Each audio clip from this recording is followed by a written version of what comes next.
So the task that we had to show was that if we are talking about any interpolated sample, it will be mostly represented by the original sample which are closest to it. For example, if we are having a signal which we have sampled, so let me draw the signal.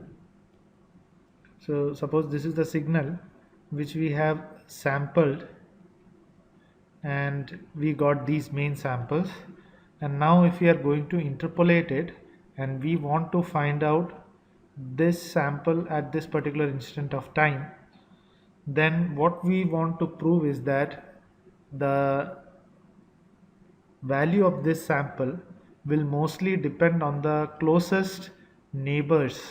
That means this one, this one, this one. So the closest neighbors that we are going to have. Now what we have found out is if we are going to take that, then it can mostly be approximated very well by the first three closest lying samples. So if we take this sample, then the closest three that are lying to this particular interpolated sample, that will be able to give the best approximation of this particular signal. That means with the help of these three samples we will be able to form these sample, and if we are able to conclusively prove that, then we may be able to predict what will be the amplitude of this with the help of just 3 or 4 or 5 or even 7 closest lying samples. So based on that, what is the mathematical analysis that we have that I have done, I am just going to explain here. So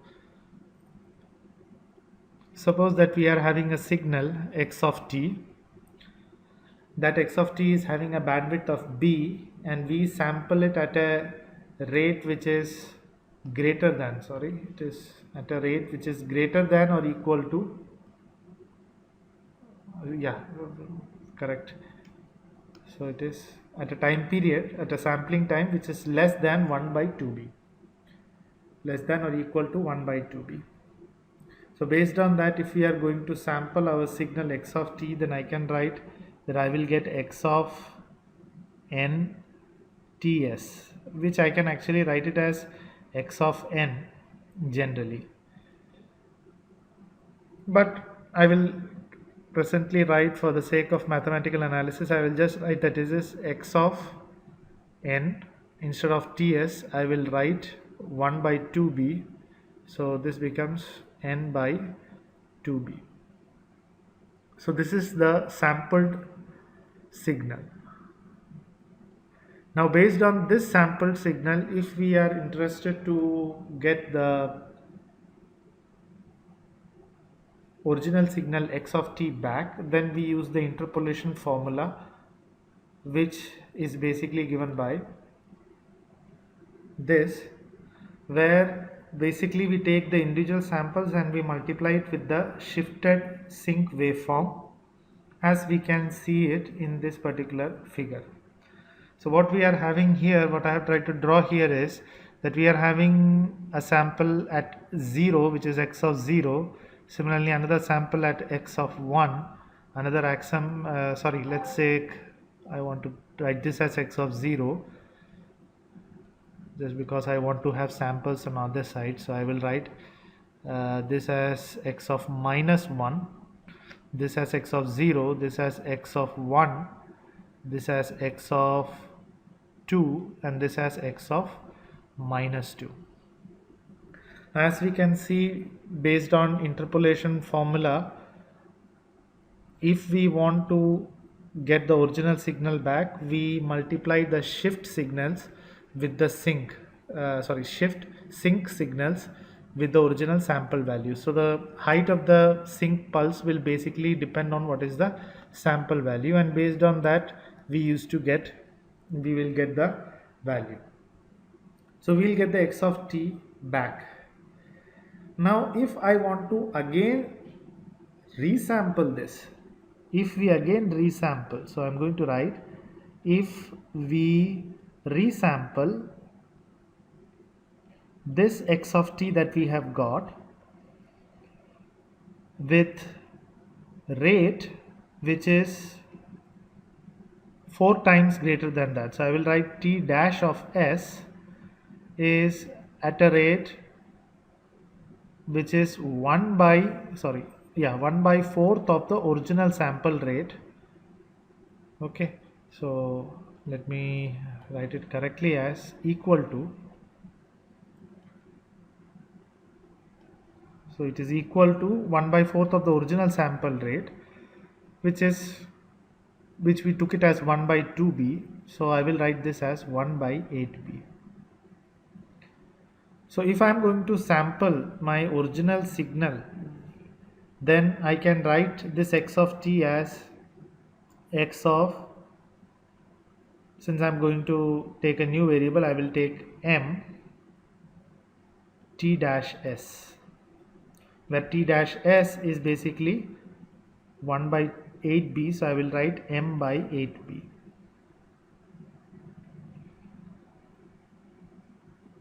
And that will help me write this equation. Wherever it is t, I will substitute it with ts dash, m ts dash.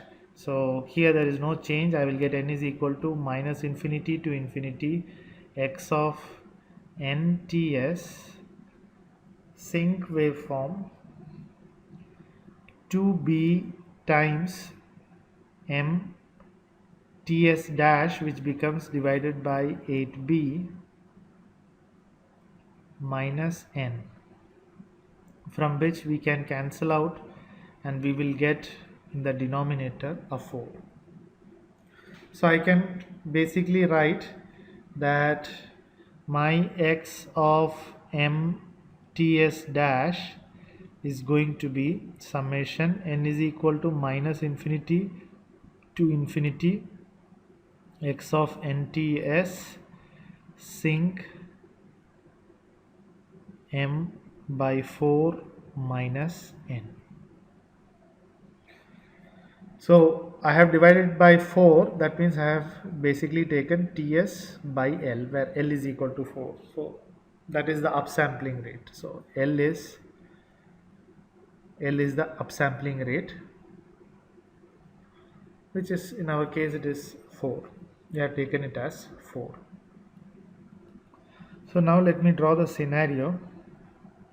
So I am having the same case as I had done previously, and with samples which are at some instant of time, having some sample values, and then in between them I am going to have an interpolated value. So the interpolated values also I will just draw for the sake of it. So I am going to have 3 samples in between.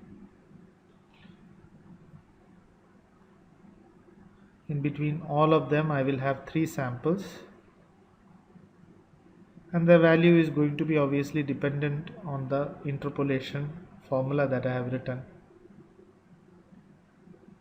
So now what this equation says is that if suppose this is 0, that means if this is m is equal to, if suppose this is now the m axis, then if this is m is equal to 0, let me take another color, this is m is equal to 0, this is 1, this this is 1 2 3 4 5 6 7 8. Similarly here we are having minus 1 minus 2 minus 3 minus 4. Now if we are going to take any of the sample here, we look at the original samples. The original samples are at 0, 4, 8, or we can say whenever m is equal to 4 times q, where q is equal to 0, 1, 2, like that, or even minus 1 going behind, going back, it is plus minus 1, plus minus 2. So if I am going to take it in that way, then I can basically say that I should get the original signal back. Let us see whether we are going to get that. So if we are going to do that, then at m is equal to 4q, so I will get x of 4q by 8b, that is going to be equal to, now if you look at the equation here, n is going to remain as such, no change. So x of nts, this is the original symbol that we are seeing here in blue. And then we are having the sinc, which is now going to be 4q by 4 minus n, which I can actually further write it as summation n is equal to minus infinity to infinity x of nts sinc of q minus n, sinc of q minus n. And we know that for any value, if we are going to take for any value of q,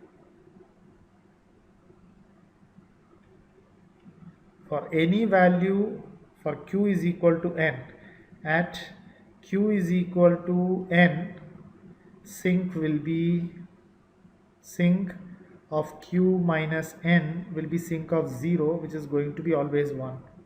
At all other values, at q not equal to n, at all other values, sinc of q minus n is going to be equal to 0. And that is what we see even here, that the sinc waveforms will always have zeros, at these positions. All the sinc waveforms will be zeros, and that is something that is well known to us. So what we will see is, at q is equal to n, we will get the original sample back. But what happens when it is not the original sample? That means when we are having at some value which is at a distance, let's say 1 or 2 or even for the matter 3, then what will happen? So for that case, we will have to write at m is equal to 4q plus 1 or 2. So let me write it as 4q plus p, where p can be either 0, sorry, not 0, it can be either 1 or it can be 2 or it can be 3, because after that again it becomes 4, then again we reach here. So I am talking about the symbol here, the sample at these 3 positions will be obtained when I am going to take 4q plus p, or even I am going to talk about this. So all the interpolated samples can be represented by this value of m, that is 4qp. So let us see what is going to be the equation of that.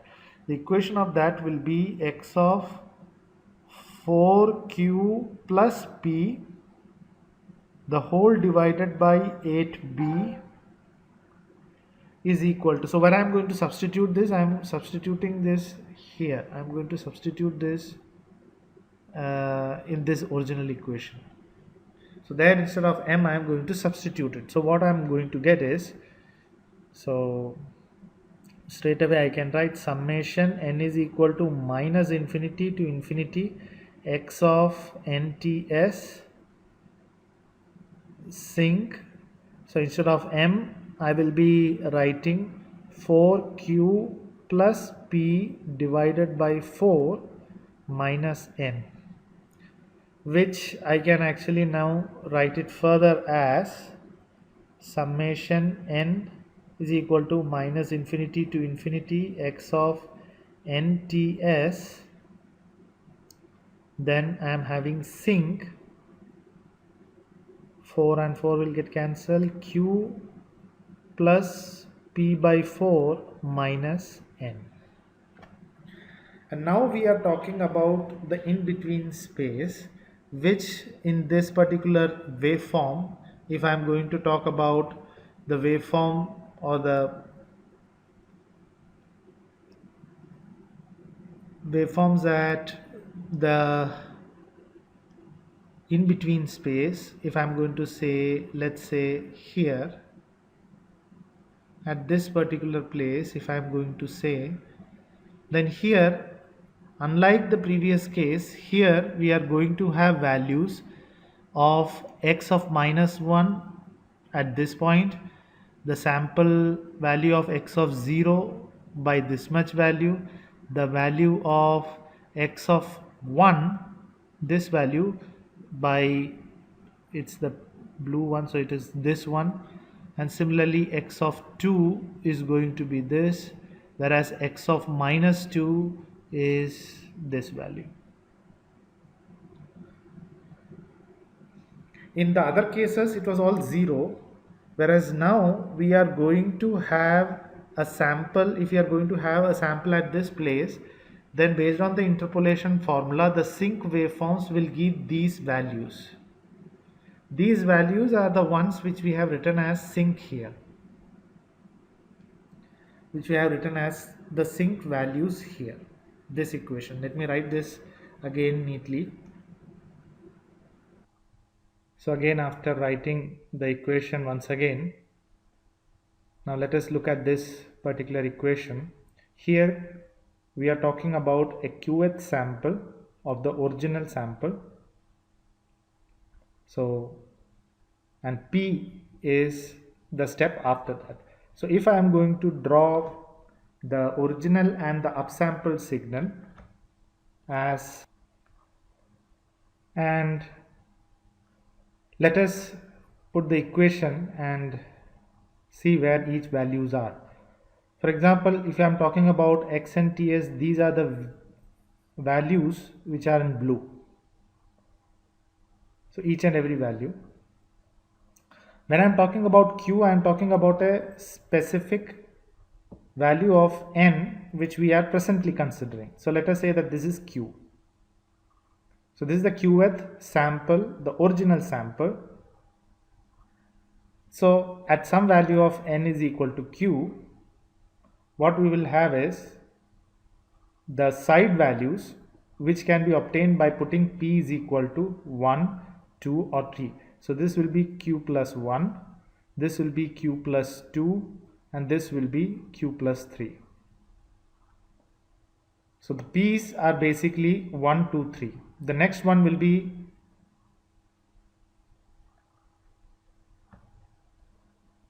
the next original symbol. So this particular value are the red samples, this is the blue ones, and this equation basically helps to define the red samples with the help of blue ones. So the blue ones are called as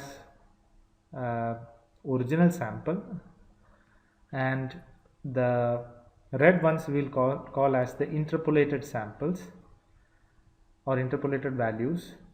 So I will get the interpolated samples q plus 1, q plus 2, q plus 3 for a qth sample by taking the samples at q, before q the original sample, or even before that, similarly after that. So all these values all the way up to infinity, from minus infinity, will play a value in giving me what is going to be the sample value of this q plus 1 or even q plus 2.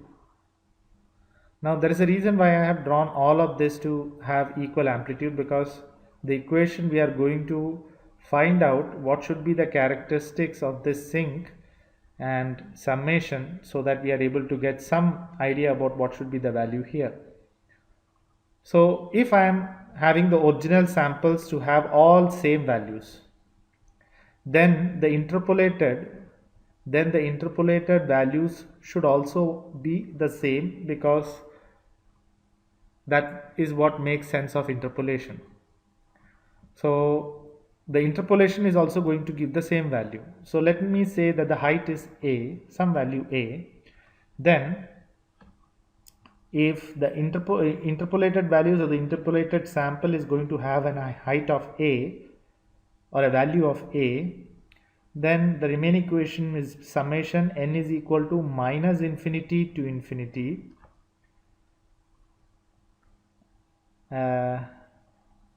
x of n ts, then x of nts is also the same value. That means it's having the same height a, so that also I will write a, because now it's not dependent on n because all the values are a. So I'll just write a. Then I am having sinc q plus p by 4 minus n. From here, since a is the same value or a constant value, I will take a outside, and then a divided by this a, I will get this as 1 is equal to summation n is equal to minus infinity to infinity sinc q plus p by 4 minus n. So what this equation says is that the summation of the sinc values should all be equal to 1 if we are going to take from minus infinity to plus infinity. Let us expand this equation. So if we are going to say that at some value of q, I am going to have all the values of n taken, so n is going to go from minus infinity to plus infinity. Then at some value of n which is equal to q, at some value of n which is equal to q, I will get this equation. I will just expand it. So I will get sinc p plus 4. Then the next value will be obviously sinc 1 plus p by 4. Similarly plus sinc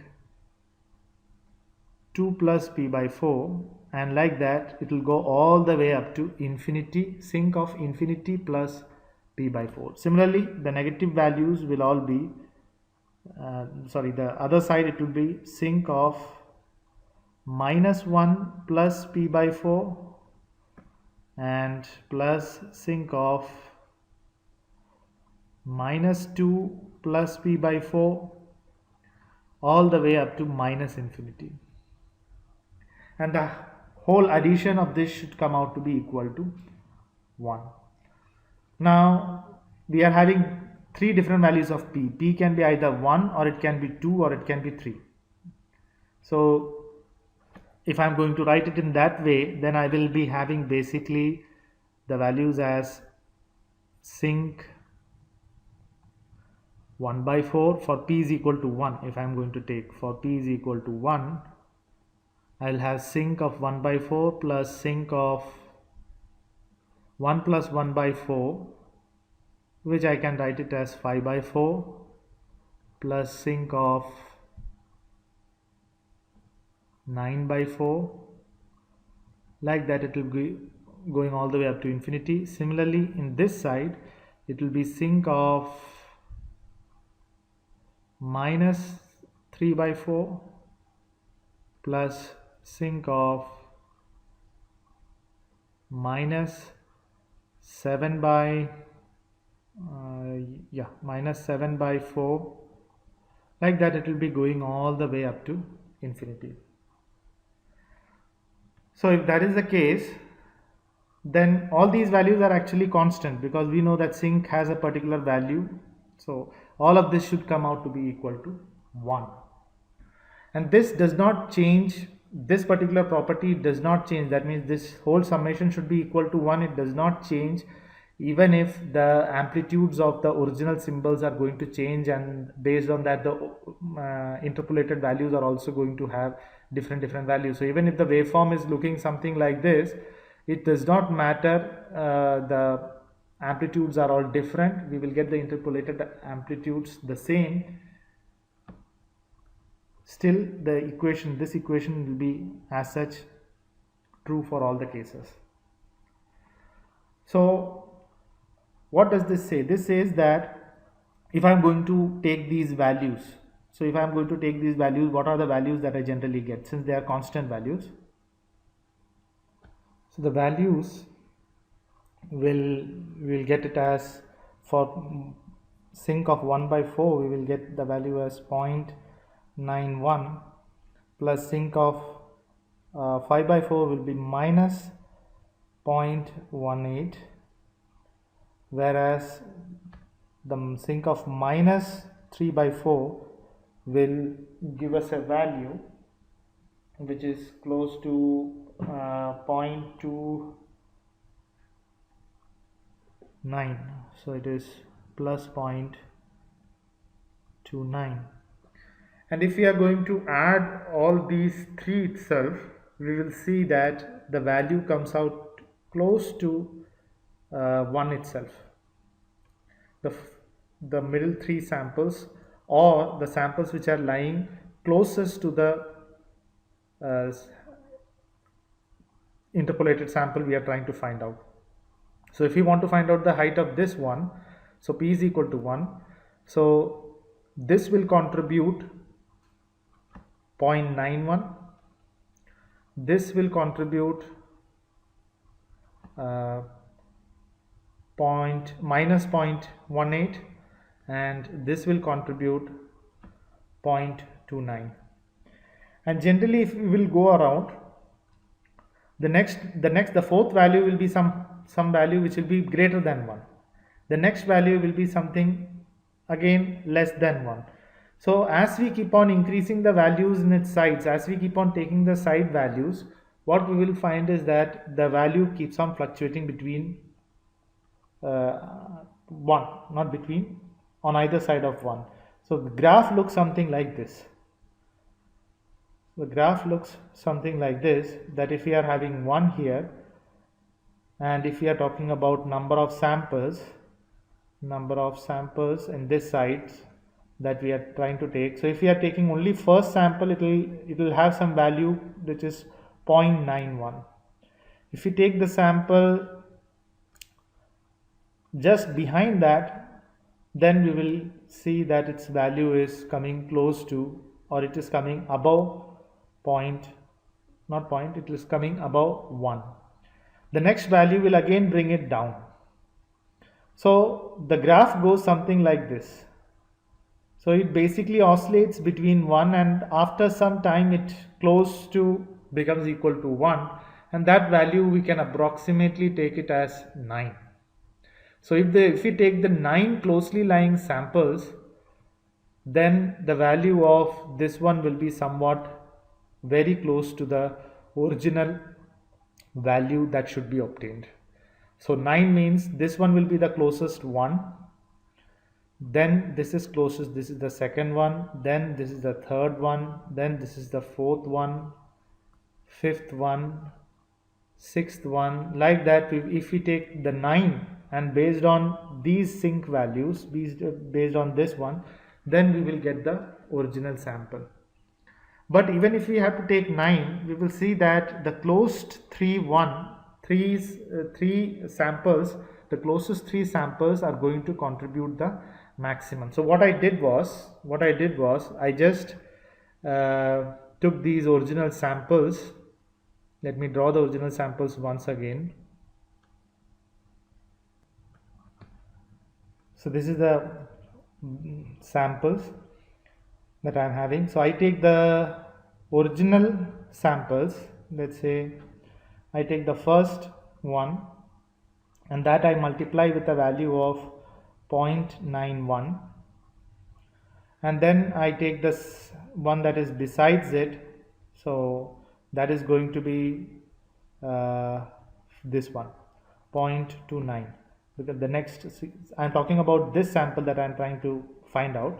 So I take the first closely lying one, which is in this side, which is going to be having a value of 0.91. The next one will have a value from this side, so this one will have a value of 0.29. It's not minus 0.18, it is 0.29. So I take that 0.29, I multiply that with 0.29, and then I took this one, which is the next closest lying sample, and that I multiplied it with minus 0.18, and all of this I just add it up, and this one is what is going to be my Q plus 1 sample. So this is the Qth sample, and the Q plus 1 I am trying to find out. The next sample is going to be this one. Similarly, for this one, it will not be this equation. Here, instead of p is equal to 1, I will have to write p is equal to 2, and based on that I will get sync of 1 by 2, then sync of 3 by 2 this side. Like that I will have a different sync value, whereas the third one will again have this set of different values, actually the same set of values but arranged in a different order. Now when I did that and I found out what should be the interpolated value I will get by just taking the closely lying 3, I got the samples, I got the interpolated values to be very close to what is the original interpolated signal that we get using a IFFT method or the zero padding method. And that's where we can very clearly see that that works. But that right now, since the UPS is down, I'm not able to put that signal, those comparing signals here. I will put it in another video. So what happens is, this particular method is working in a certain way to find out what is the value. So I thought that okay, maybe by this way we can predict which of them are going to go beyond a certain level. So that is what we are trying to do. We are going to have a cutoff level, and which all interpolated sample goes beyond that, we will try to reduce that by targeting the original samples. When I tried to do that, I did get a graph. Now let me again plot it. Since I have the output, but it's in a different computer, when the UPS is down, so I'm not able to access it. So this is the one, this is the CCDF, this is the CCDF of a signal of an IFFT, interpolated signal using IFFT method. And our aim is to try and get somewhere around here. What I have found out is that if we are going to predict it, then we are getting somewhere the graph like this. But without prediction, if we are directly going to take like I defined in January, then we are getting it even better. So the prediction, again, as I said that time itself, the prediction is not going to work very finely, because these three values cannot be used conclusively to predict. But of course, for clipping, we can use these three values to predict what will be the value that I have to cut for each of these three most important samples, so that I am able to get a much better graph. And based on this, I wrote the program. Once again, I rewrote the program after lockdown, and what I have found out is that the graph becomes even better. So based on that, based on the new finding, I am getting the graph even better. And now within just two attempts, we are able to get the result that is desirable for the method which gives a perfect cut, or which gives a perfect clipped waveform. So within two methods. So our method is simple, and our method guarantees the result with least number of repetitions. Of course, I have tried to go beyond taking the first three. Instead of first three, I have gone to take the first four. So this is the fourth sample, and based on that I have tried to add one more here and then try to find out. Of course, in this case, the fourth one gives me a CCDF curve which actually goes very bad. It goes somewhere like this. So, but the fifth one again brings it back. Obviously, this thing fluctuates. Why this one goes in this direction and this direction is based on how close we are coming to 1. So the one value, when we take only one sample, it is very bad. When we take two sample, it becomes good. Three sample, it gets even better. The fourth sample, it goes again bad. Why? Because this is fluctuating away. And slowly when we move towards the 7 samples, then it gets better and better. But we know that if we are going to clip 7 samples just to clip the interpolated sample that we have got here, then we are going to get more noise. So according to the programming that I tried to do, the simulation that I tried to do, I found out that the best 3 samples is going to give the best result. If we go again for the 4th sample, it is bad. Then again, if I come for the 5 samples, then it is the result is better, but the noise increases. And 7 again it increases, 9 again the noise increases. So 3 samples is the sweet spot that we can get for finding out the best method. Now the results and all are actually, as I said sir, previously, it is there in the laptop, not in the laptop, in the computer that I use in the lab, and the UPS is not working now. This video itself I had made after many adding small parts, because every time I wanted to get the result. So right now I'm not having the result, but I will just send the result tomorrow. Maybe the UPS will start working again because it's a working day. So hope to send you the result by then. But now this method has been proved.